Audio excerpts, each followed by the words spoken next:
Quiero hablarte sobre el tema la alabanza precede a la victoria, basado en el Salmo 34. Dice así la perfecta, la eterna, la bendita palabra de Dios: bendeciré a Jehová en todo tiempo, su alabanza estará de continuo en mi boca. En Jehová se gloriará mi alma, lo oirán los mansos y se alegrarán. Engrandeced a Jehová conmigo y exaltemos aún a su nombre. Busqué a Jehová y él me oyó y me libró de todos mis temores. Los que miraron a él fueron alumbrados y sus rostros no fueron avergonzados. Levanta tu mano derecha. Reprendemos todo bloqueo mental. Suelto palabra de poder, palabra de autoridad, palabra de fe, de júbilo, de alegría grande. Cancelo plaga, cancelo opresión. Todo espíritu y pensamiento que no provenga de ti, Señor, lo ato, lo amordazo y lo echo fuera en el nombre perfecto de Jesucristo. Hazlo fuerte al Rey de Reyes. Y alabando a Dios, si eres tan amable, ocupa tu lugar. Queridos hermanos y amigos, Dios nos ha dotado de armas poderosas en el ámbito espiritual. Tenemos que enfrentar una guerra debajo del sol contra principados, potestades, gobernadores de las tinieblas, huestes espirituales de maldad que gravitan en las regiones celestes. Y quiero que sepas que el nombre de Jesucristo, cuando tú lo invocas con convicción, la Biblia dice que los demonios tiemblan, el infierno retrocede. La palabra de Dios, que es la espada del Espíritu, cuando tú trazas la palabra del Espíritu, el infierno retrocede. Cuando tú decretas o tienes una declaración de convicción y de fe, de arrojo, de osadía, el infierno retrocede. Cuando tú eres una persona que tiene unción, la Biblia dice que se pudre el yugo. Si tú ayunas, te purificas, es decir, que pavimentas el acceso con Dios. Si tú oras, ejerces poder. Pero yo vengo a hablarte de una séptima fuerza, de un séptimo poder, de una séptima arma, tal vez la más letal, tal vez la más destructiva para el infierno, y esta se llama la alabanza. Por eso todo lo que respire, alabe a Jehová. Si tienes ganas, alábale. Y si tu cuerpo, físicamente, tu lógica, tu razón, tu entendimiento te dice que no hay motivos para alabarle, pero tu espíritu está dispuesto, alábale, alábale, alábale, porque Él habita en medio de las alabanzas de su pueblo. Quiero hablarte de un episodio en la vida de el ungido, porque ya era ungido David. Lo encontramos huyendo, demudando el semblante ante el rey Aquís, rey de Gat. Huyendo de Saúl, se mete a una ciudad filistea, busca refugio con el rey filisteo llamado Aquís, que en realidad el título era Abimelech, así como los faraones en Egipto, pero su nombre era Aquís, rey de los filisteos. David va buscando refugio, pero pronto ese refugio se convierte en detención, en secuestro, porque lo reconocen y lo identifican y dicen: él es el que mató a Goliat, él es aquel del que cantaban las doncellas. Saúl mató a sus miles, pero David a sus 10,000. Entonces, hermano, entra un conflicto, lo asalta el temor, los temores se apoderan de David, y dice la Biblia que demudó su semblante. Él sintió que su vida corría peligro, y dice literalmente la Biblia que se fingió loco entre ellos, y que escribía en las portadas de las puertas y que dejaba escurrir la saliva por su boca. Yo no sé si te ha pasado que alguna vez has sentido que hay un conflicto en tu ser interior y que parece que el propósito se pelea con la realidad, porque David ya era ungido, o sea, ya era el futuro rey, y él está pasando por oprobio, él está pasando por vergüenza. y él se siente miserable. Y le asaltó la idea de fingirse loco. Y le asaltó la idea de demudar su semblante. Y anduvo aparentando. Anduvo como un demente. Dejaba correr la saliva por su barba. Y dijo el rey Aquís: ¿acaso me faltan locos? ¿Para qué quiero uno más? Quítenlo de delante de mí. Pero quiero que sepas que no fue la osadía, no fue la estrategia, no fue el escape de la lógica, del entendimiento de David. Él logra ponerse a salvo, él logra escapar, logra huir y se mete a la cueva de Adulam. Y ahí se pone a llorar, ahí se encierra, tal vez húmeda, maloliente, no sé. Él se mete ahí. Él está afligido en su espíritu. Y él empieza a alabar y empieza a buscar a Dios. Y empieza a glorificarle porque está consciente que no fue su destreza, que no fue su osadía, que no fue su estrategia, ni fue su lógica humana lo que lo puso a salvo. Él levanta sus manos delante de Jehová y dice: bendeciré a Jehová en todo tiempo, su alabanza estará de continuo en mi boca. En Jehová se gloriará mi alma. Como dijera el apóstol Pablo: me gloriaré en mis debilidades. Nunca jamás se te ocurra sentirte ufano, sentirte muy diestro, muy capaz o muy suficiente por tus habilidades, por tus logros. No esperes que la gente te reconozca debajo del sol. Y él está en esta aflicción en su espíritu, cuando literalmente la Biblia dice que 400 hombres afligidos, endeudados y amargados de espíritu llegaron a la cueva y lo nombran su líder, su caudillo. Y entonces él dice: lo oirán los mansos y se alegrarán. Y entonces él dice: engrandeced a Jehová conmigo y exaltemos a una su nombre. Este pobre clamó. Levanta tus manos al cielo. Y si tienes un problema que te rebasa, decláralo conmigo: este pobre clamó y le oyó Jehová y lo libró de todos sus temores. Los que miraron a él fueron alumbrados y sus rostros no fueron avergonzados. Tú tienes que esperar que Dios se glorifique. Tienes que esperar que su poder y su promesa se cumpla. Pero obviamente, como el ciclo del agua, para que pueda llover, tiene que primero evaporarse. Para que tú puedas tener la bendición, tienes que entender que la renta que le pagas a la vida es tu alabanza. Existes para la gloria de Dios. Alábale, alábale, alábale, alábale. Y harás descender ese poder, ese milagro, esa bendición. Y las puertas se van a abrir. Y Dios te va a librar y vas a lograr escapar. Quiero que sepas que si este relato no nos pone en aviso, no nos hace entender y nos quedamos solamente con el relato de Samuel, entonces habría un problema terrible para poder interpretar, para poder entender, porque entonces diríamos que David es librado y superó la crisis y el conflicto a través de su astucia.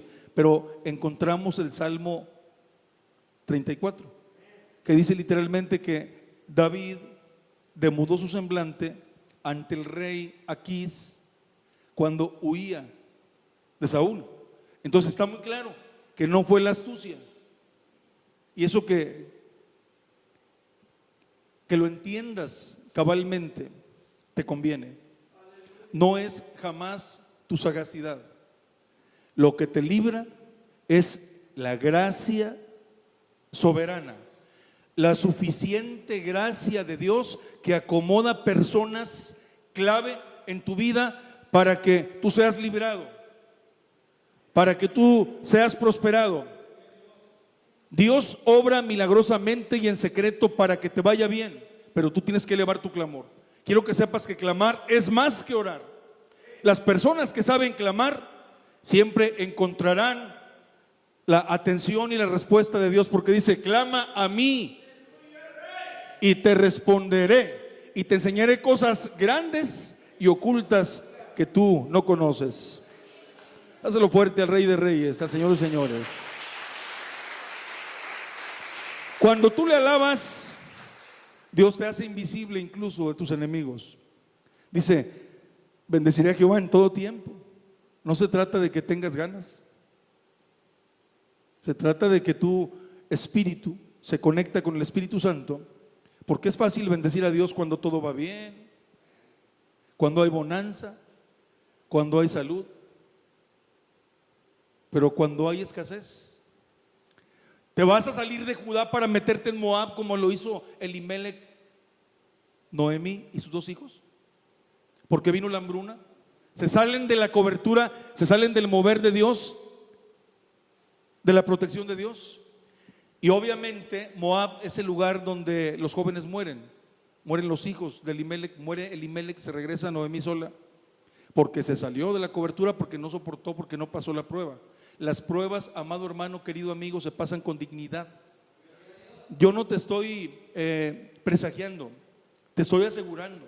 Las pruebas van a venir, seguramente van a venir a tu vida, pero tienes que estar sobrio, tienes que estar con una reserva en tu espíritu para que sepas alabar a Dios en el día bueno y en el día malo.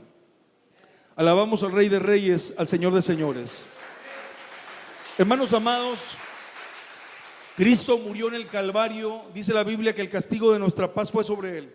El sacrificio de Cristo fue perfecto, no le faltó nada. Por su llaga fuimos curados. O sea, hace 2000 años que fuimos curados. Pero el conflicto se da en el Armagedón del cristiano.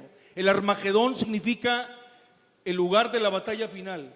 Y Dios es omnipotente, y Él dice que eres más que vencedor, que eres un hombre excelente y que te diseñó para ganar y no para perder, para estar encima y no debajo. Tu esposa te dice, te echa porras, te echa piropos. Tus hermanos, tu pastor te incentiva, te motiva con la palabra de vida, palabra de aliento. Pero la pregunta es, ¿cómo concluyes tú en tu mente? Finalmente, ¿cuál es la interpretación de tu creencia? ¿Por qué hay gente perdedora en la vida y por qué hay gente que tiene el sabor de ir invicto? En su paladar tiene esa sensación de actitud, de vencedor, de victoria, de poder. ¿Por qué hay gente diferente, hermano? Nuestra actitud es la principal fuerza, es la que va a determinar si adoptamos la victoria ganada por Cristo en la cruz del Calvario, o si seguimos el fracaso que nos promete y nos cumple el pecado. La respuesta depende de cada uno. Quiero narrarles una alegoría, una ilustración de 2 baldes para que tengamos más entendible esta verdad. Había 2 baldes, uno positivo y otro negativo. El negativo dijo: qué vida tan cansada, estoy harto de esta vida frustrante. Siempre salgo al río, llego, me lleno, pero termino vacío. No sirve de nada vivir porque siempre termino seco. Y el balde optimista dijo: qué vida tan maravillosa, qué vida tan digna. Siempre llego vacío, pero me voy lleno. Y mientras el río exista, viviré. Y yo te digo una cosa, no sé, no soy omnisciente, no puedo meterme a tu mente. Yo no conozco la situación, la condición que te trajo, cómo llegaste a la casa de Dios. Pero quiero que sepas que lo que va a hacer la diferencia no es el río, no es la fuente. Va a depender mucho de la postura interna de tu corazón, de tu actitud. Porque mucha gente regresa seca o regresa peor, porque están herméticos, porque están cerrados, porque no hay un quebrantamiento. Pero si tú te quebrantas y te humillas en la presencia de Dios, déjame decirte que vas a regresar húmedo, vas a regresar empapado, saciado, satisfecho de la bendita abundancia y presencia de Dios. Alabamos al Rey de Reyes, al Señor de Señores. Quiero que sepas una cosa, hermano. David es un campeón, un atleta en lo que se refiere a la alabanza. Quiero que quede claro que alabanza no son panderos, alabanza no es teclado, alabanza no es micrófono, no es guitarra, no es música, no es sonido. Claro que bendecido culto y momento cuando se añade los tambores, cuando se añade la flauta, los címbalos, pero la alabanza no es eso. O dime, ¿acaso tenían Pablo y Silas cuando estaban en la cárcel, puestos los pies en el cepo, con grilletes asegurados, después de haber sido azotados y dejados casi muertos ahí? Y a medianoche, cuando supuran las heridas, cuando los tendones son expuestos y cuando el dolor es insoportable, ¿acaso había instrumentos para que ellos alabaran a Dios? Y la Biblia dice que a medianoche cantaban himnos al Señor. No dice que se quejaban. Puedes imaginarte, puedes meterte en la escena. ¿O quieres que regresemos a la otra escena? Cuando David, tirando saliva, tirando baba por la barba, dando lástima, sintiendo vergüenza y oprobio, pintando imágenes en las portadas de las puertas, se sentía miserable. Y yo te pregunto, ¿cómo estuvo tu semana? ¿Cómo está tu problema? Tu crisis, tu conflicto. ¿Cómo está ese debate entre el bien y el mal en tu cabeza, en tu mente? Ese conflicto interno. ¿O entiendes que Jesucristo es suficiente? ¿Entiendes que si le alabas, Él pelea por ti? Porque el Señor dice muy claro en Crónicas, dice que la pelea, la guerra, la lucha no es tuya. Y dice que tú te concretes a poner los cantores adelante y alabarle. Entonces regresamos a la escena de Pablo y Silas. Ahí no hay instrumentos, ahí no hay bocinas, ahí no hay ruido. Solamente a medianoche se aprecia la voz de Pablo y Silas.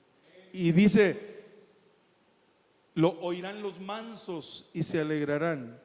¿Y quiénes escucharon ahí la alabanza de Pablo y Silas? Dice que los presos los oían. Y no solo eso, el Espíritu Santo se les une en un bajo potente, poderoso. Y la Biblia dice que los quiciales de la puerta y las columnas de la cárcel dice que se cimbraron.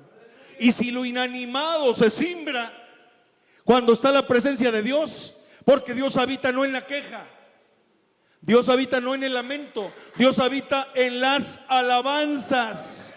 Y si lo inanimado se cimbra, yo pregunto, hermano, ¿habrá alguien aquí que reconozca que Jesucristo merece toda la alabanza, toda la honra, toda la gloria, la majestad? Así nos vaya bien o nos vaya mal. Pero te aseguro que si te va mal, va a obrar para bien, porque Dios encamina todo para bien.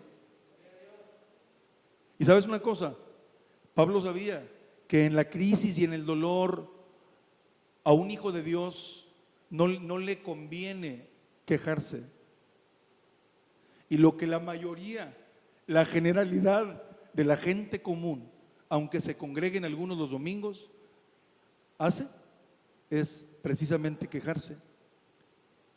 Por eso encontramos en el Salmo 22 que hay un giro de 180 grados en el salmista, porque obviamente les dije, él es un atleta, un maratonista, un campeón de la alabanza.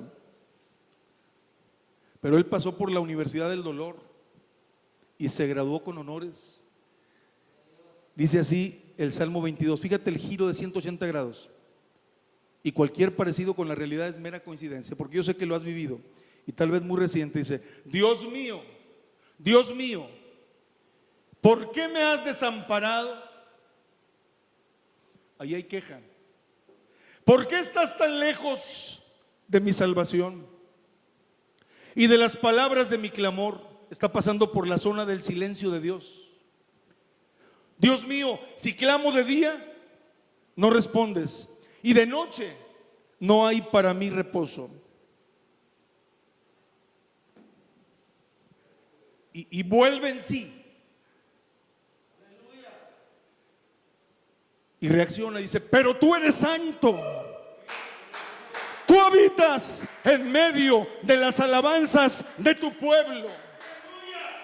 ¿Puedes levantar tu mano y declararlo conmigo? En medio de tu conflicto, en medio de tu crisis, de tu imposibilidad, grítalo conmigo: pero tú eres santo. Tú habitas en medio de las alabanzas de tu pueblo. Por eso, Señor, determino que todo mi ser, espíritu, alma y cuerpo, pase lo que pase, te alabaré mientras viva. Decláralo conmigo: te alabaré mientras viva. David sabe que Dios no está en la queja. Querido amigo, Pablo y Silas fueron los compañeros en el segundo viaje misionero, porque Pablo y Bernabé tuvieron una discusión después del primero, porque fue un tercero. Iba Juan Marcos, sobrino de Bernabé, y este Juanito, bueno, aclaro, Juan Marcos, de todo se quejaba. Paz de Cristo. Le picaban las chinches, le picaban las pulgas, le picaban los ácaros, los zancudos. Todo le daba comezón, todo le molestaba y era muy perezoso. Se mareaba en el barco, sentía váguido. Y Pablo dijo: ya no lo quiero llevar conmigo porque es muy quejumbroso. Y la persona quejumbrosa magnetiza lo malo, porque acuérdate que el negativismo es precisamente fe, pero fe negativa, que no glorifica a Dios, que fortalece y robustece el reino de las tinieblas. Una persona quejumbrosa no honra a Dios. Y si Pablo se molesta con la gente quejumbrosa, dile a tu hermano, dile: imagínate Dios. Imagínate Dios. A Dios no le gusta la queja. Dios te soporta y te sobrelleva en los primeros meses y años de bautizado. Son oraciones a veces muy lastimeras las que tenemos cuando tenemos unos 2 años, 3 años, 4 o 5 de bautizados. Pero oye, ya gradúate, ya tienes que pasar por ese proceso mental de entender que hay oraciones lastimeras de mucha queja y lamento que no honran a Dios. No suben, porque como te estás quejando y solamente estás pidiendo y exigiendo y comparándote neciamente, los ángeles, dice la Biblia en Apocalipsis, que llevan en cestas tu petición. Y como es solo queja, pues hay mucho tráfico de quejas y poca gente reconoce que existimos, no para otra cosa. Tu vida no debe desperdiciarse en un sinsentido. Tú existes para darle la honra, la gloria, la alabanza al Rey de Reyes, al Señor de Señores. Y todo lo que hagas desde tu mente, desde la génesis de tu actitud, tiene que honrar a Dios, porque dice la Biblia que primero busques el reino de Dios, su justicia, y todas las demás cosas vendrán por añadidura. Entonces, hermano amado, no te quejes. Todo lo que respire, alabe a Jehová. Si tienes razones y motivos, alábale. Si no tienes razones y motivos, alábale. Alábale. Dale la honra, la gloria al Rey de Reyes. No digas: pobrecito de mí, cómo sufro. No digas: no me saludó la persona que esperaba, tenía la expectativa de que saliera, y te sientas como Naamán cuando dijo: el varón de Dios va a salir y me va a poner una alfombra roja y va a tocar donde está la enfermedad. Las cosas no suceden de acuerdo al protocolo mental. Las cosas suceden de acuerdo a cómo Dios lo determina. ¿Podemos alabar a Cristo? Dale la honra, la gloria al Rey de Reyes, al Señor de Señores. Quiero decirte que Dios permite esa zona del silencio. A veces parece que Dios no te contesta. La tribu amazónica lleva a los niños cuando alcanzan la edad de 7 años, a los varoncitos, los lleva al corazón de la selva para que pasen toda una noche solos. Ese es un proceso por el que los niños, para forjar su carácter y para hacerse hombres, tienen que pasar, todos los varoncitos. Y a medianoche escuchan rugidos, ruidos, están rodeados de peligro y de oscuridad. Y así pasan toda la noche, se sienten solos. Pero cuando amanece, a la mañana siguiente, el muchachito ve a su padre enfrente de él, armado con arco, con flecha y con cuchillo. Y se da cuenta el niño que su papá estuvo toda la noche con él y que nunca lo dejó solo, aunque guardó silencio. Y yo te pregunto una cosa: ¿te ha pasado que atraviesas la zona del silencio de Dios y que parece que no te contesta? Y has tenido que entender después que Dios te está probando para que no solamente en la bonanza o no solamente cuando llueve la bendición tú le alabes, porque entonces imagínate qué clase de cristiano, de hijo suyo eres, si solamente cuando te bendice puedes alabarle. Entonces es una alabanza convenenciera, y eso claro que no honra a Dios. Y él dice: en Jehová se gloriará mi alma. Y dice: engrandeced a Jehová conmigo. Yo no puedo hacer más grande a Dios de lo que ya es. Dios es omnipotente, omnipresente, omnisciente. Dios es todopoderoso.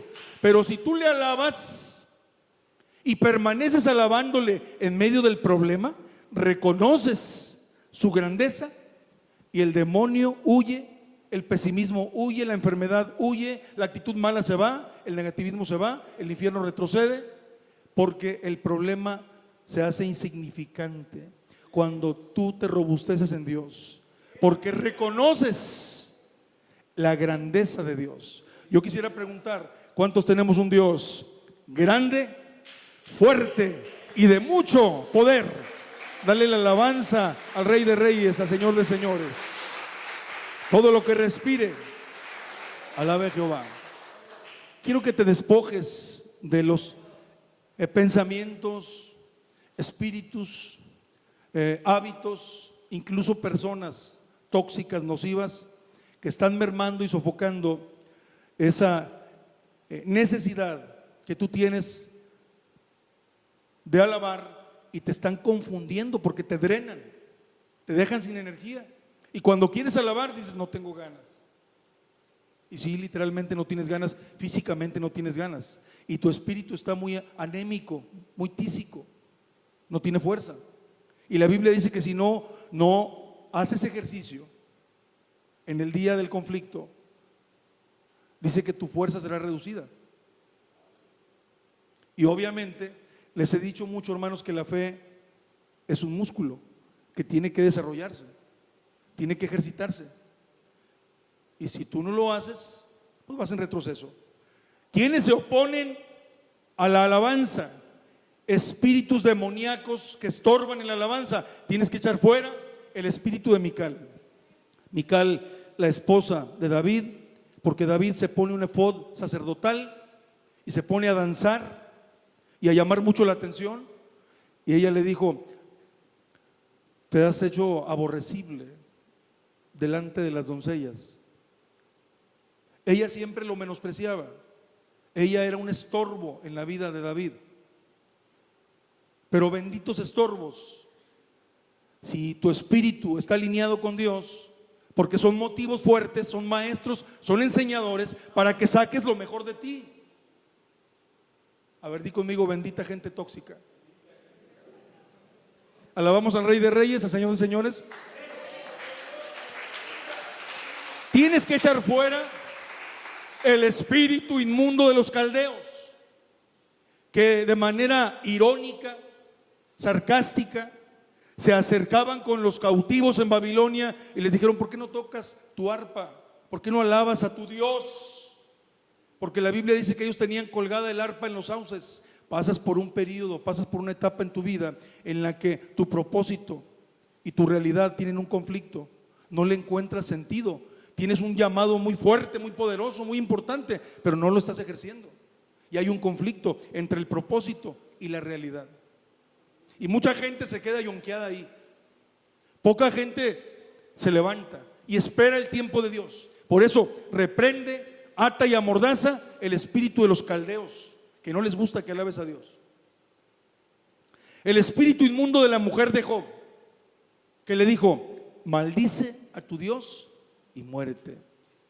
Tú no puedes sobrellevar ese tipo de gente. Óyelo, pero necesitas desarrollar una especie de teflón para que puedas tú soportar ese tipo de comentarios y levantarte y entender que vienen de las entrañas del infierno esos comentarios, y que tú existes para la honra y para la gloria de Dios. ¿Y qué contestó Job? ¿Qué dijo Job? ¿Acaso bendeciré? Fíjate, bendeciré a Dios por el bien que permite, y por el mal que permite no lo bendeciré. ¿Qué acabamos de cantar y declarar? Bendeciré a Jehová en todo tiempo, y su alabanza estará de continuo en mi boca. En Jehová se gloriará mi alma. Lo oirán los mansos y se alegrarán. Engrandeced a Jehová conmigo y exaltemos aún a su nombre. Quiero cerrar con esto. Dice: los que miraron a él fueron alumbrados, y sus rostros no fueron avergonzados. Este pobre, toma tu dedo índice y señálate: este pobre clamó y le oyó Jehová y lo libró de todos sus temores. Por eso le alabo, porque no fue mi astucia, porque no fue mi lógica, ni mi entendimiento, ni mi sagacidad. Fue la misericordia infinita de Dios, fue la bendición que subió mi alabanza y fue agradable delante de Dios. Que sea alabanza, amado hermano, que no sea queja, que no sea lamento, que no sea querella, que no sea amargura, para que pueda subir. Ahora, ¿qué clase de mirada tenemos los que somos alumbrados y aquellos que no pasamos por oprobio? Pues una mirada contemplativa. Por ejemplo, en Juan 3 dice la Biblia que como Moisés levantó la serpiente en el desierto, es necesario que el Hijo del Hombre sea levantado. Y por eso Cristo fue crucificado en un lugar muy alto, en el Gólgota, que traducido es el sitio de la calavera. Y el problema está en el sitio de la calavera, que no entendemos nosotros. Cristo fue puesto en un lugar como espectáculo, y dice la Biblia: mirarán a mí y serán salvos todos los términos de la tierra. Por eso, así como eran mordidos por serpientes ardientes cuando atravesaron aquel desierto, y que fueron con Moisés y le dijeron: ¿qué hacemos? La gente está muriendo. Él clama a Jehová y Jehová le dice que levante una serpiente de bronce. Y dice: todo aquel que sea mordido por una serpiente ardiente, que mire la serpiente de bronce, será salvo. Y yo te pregunto, si tú fueras mordido por una serpiente ardiente y es muy seguro que te mueras, y hay la alternativa de que mires la serpiente de bronce, ¿cómo la mirarías? Si sabes que de la mirada depende la salvación. Por eso dice: los que miraron a él. Pero no es una vista indiferente, no es una vista arrogante y decirle a Dios: te voy a alabar, Dios, es porque no tengo nada que hacer. A Dios no se le da el desperdicio, ni la sobra, ni lo último. A Dios se le da, dice la Biblia: cantad a Jehová, hacedlo bien. Y no se refiere a que seas un tenor o que seas soprano, barítono. No se refiere a tu excelente voz, se refiere a tu excelente postura interna. Se refiere a que tú estés agradecido y consciente que Él merece la honra, la gloria, la alabanza y la majestad. Tal vez cuando cantas no le gusta a tu esposa, el perro se sale, se va y nomás cantas en la regadera. Pero yo te digo una cosa: si Dios se alegra cuando cantas, cántale, Porque yo sé que tú no le vas a andar cantando a Dios nada más por cantarle, sino que lo vas a hacer como lo hizo Job. Dijo: ¿dónde estás, Dios de mi vida, que das cánticos en la noche? No cualquiera canta en la noche, cuando arrecia el dolor. A eso se refiere, a esa forma de cantar. También existe la mirada de la mujer pecadora, aquella mujer adúltera con poca ropa que estaba tirada y que ya iba a ser lapidada por aquella turba de hombres violentos que tenían piedras formidables para lapidarla. Y la Biblia dice que le dijeron a Jesús, tentándolo, le dijeron: Moisés dice, pero ¿tú qué dices? O sea, Moisés dice que una mujer que es encontrada en pleno acto de adulterio debe morir. ¿Tú qué dices? Y el Señor se hizo como que no escuchaba y escribía signos en la tierra. Tú puedes, y yo puedo también fantasear un poco y pensar qué estaba escribiendo. Tal vez estaba escribiendo tu nombre y el mío. Y le insisten: Moisés dice que una mujer así, así, así, así, ¿y tú qué dices? Y el Señor levanta la mirada y les dijo: el que esté libre de pecado, arroje la primera piedra.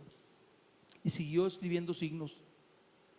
Y dice que del más viejo al más joven empezaron a soltar la piedra y a retroceder, y se quedaron solos en la escena aquella mujer perdonada ya, restaurada ya, y Jesús.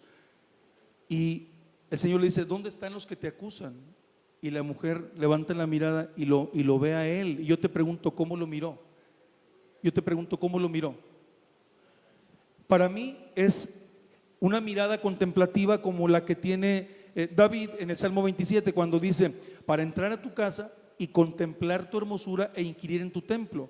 Esa es una mirada contemplativa. Y todo aquel hijo de Dios que se sabe salvado milagrosamente de la muerte temporal y eterna, como David, que fue librado de los filisteos y que sabe que no fue su astucia, levanta sus manos al cielo y con una mirada contemplativa mira al único suficiente que merece la honra y la gloria, a Jesucristo. Y entonces, hermano, dice que seremos alumbrados. O aquella mirada tal vez que se cruzó con la de Jesús cuando Jesús estaba siendo preparado para la cruz, en aquella noche difícil de Pedro. Cuando Jesús salió, después de haber sido escarnecido y que Pedro ya lo había negado, dice que se cruzaron las miradas. Y yo te pregunto, ¿cómo fue la mirada de Jesús? Es una mirada de perdón. Pero ¿cómo fue la mirada de Pedro? Tú que te conoces y yo que me conozco, que hemos negado a Jesús muchas veces. Cuando nos metemos al secreto de Dios, ¿cómo lo miramos? ¿Y cómo nos rendimos? Y levantamos las manos al cielo y decimos: Señor, perdóname, perdóname, Padre Santo, perdóname. Y empezamos ahora con ese giro de 180 grados y nos secamos las lágrimas y decimos: pero tú eres santo, tú habitas en medio de las alabanzas de tu pueblo. Por eso, Señor, te alabo, te busco, te anhelo, te adoro, me rindo delante de ti, porque eres Rey de reyes y Señor de señores, y nadie fuera de ti merece la alabanza, la honra y la gloria. Hazlo fuerte a Cristo, fuerte a Cristo. Y yo te invito, amado hermano, que esa siempre sea constantemente, permanentemente tu actitud. Alábale, glorifícale. Si tienes ganas, alábale. Y si tu lógica no encuentra motivos, pero tu espíritu gime con gemidos indecibles y busca llenar ese vacío, alábale, alábale, porque solo Él te puede librar. Dáselo fuerte al Rey de Reyes, al Señor de Señores. Quiero invitarte que levantes tu mano derecha ahí donde estás, en el nombre de Cristo, y vamos a orar a Dios. Inclina tu rostro. Padre de misericordia, mi alma te alaba, mi alma te anhela, Señor. Te ruego, Padre Santo, que mi mirada se cruce con la tuya, Señor. Inclina tus ojos santos y mira mi condición, Padre. Líbrame, Señor. Sálvame, Padre Santo. Porque este pobre clamó y le oyó Jehová y lo libró de todas sus angustias. Los que miraron a Él fueron alumbrados y sus rostros no fueron avergonzados. Por eso, bienaventurado el hombre que pone en ti su confianza. Gracias, Señor eterno. Amén, mi Cristo.